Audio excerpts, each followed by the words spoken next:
शर्जील इमाम ने supreme court का दरवाजा खटखटाया है। दिल्ली दंगे की साजिश रचने के इल्जाम मामले में शर्जील इमाम ने सुप्रीम कोर्ट का रुख किया है। दिल्ली हाई कोर्ट के फैसले को सुप्रीम कोर्ट में चैलेंज किया है। दिल्ली हाई कोर्ट ने खारिज कर दी थी जमानत अर्जी।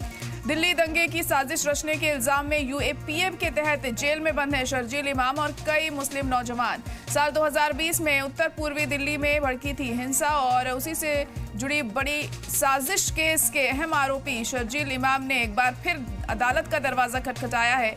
इस बार इमाम ने अपनी जमानत को लेकर सुप्रीम कोर्ट का रुख किया है। हाल ही में दिल्ली हाई कोर्ट ने इमाम समेत उमर खालिद और दीगर 8 मुलजिमीन की जमानत अर्जी को खारिज कर दिया था। हाई कोर्ट का कहना था कि विरोध के नाम पर हुए तशद्दुद को इजहार राय की आजादी नहीं कहा जा सकता। हाई कोर्ट के इसी फरमान को चुनौती देने के लिए अब शर्जील इमाम अदालते उज़्मा पहुंचे हैं। तो सुप्रीम कोर्ट का रुख किया है शर्जील इमाम ने। यहाँ पर अब सुप्रीम कोर्ट से क्या उन्हें राहत मिलती है या नहीं, ये वक्त के साथ साफ होगा। वहीं आपको बता दें कि हाई कोर्ट में शर्जील इमाम समेत 8 लोगों की जमानत अर्जी को खारिज कर दिया था, जिसके बाद अब सुप्रीम कोर्ट का रुख किया गया है इनके जरिए। और अब सुप्रीम कोर्ट से किस तरह से इन्हें राहत मिलती है या फिर नहीं, ये वक्त के साथ साफ होगा। वहीं आपको बता दें कि 2020 में जो दिल्ली दंगे हुए थे उसमें भड़काऊ भाषण देने के इल्जाम लगे हुए हैं शर्जील इमाम पर।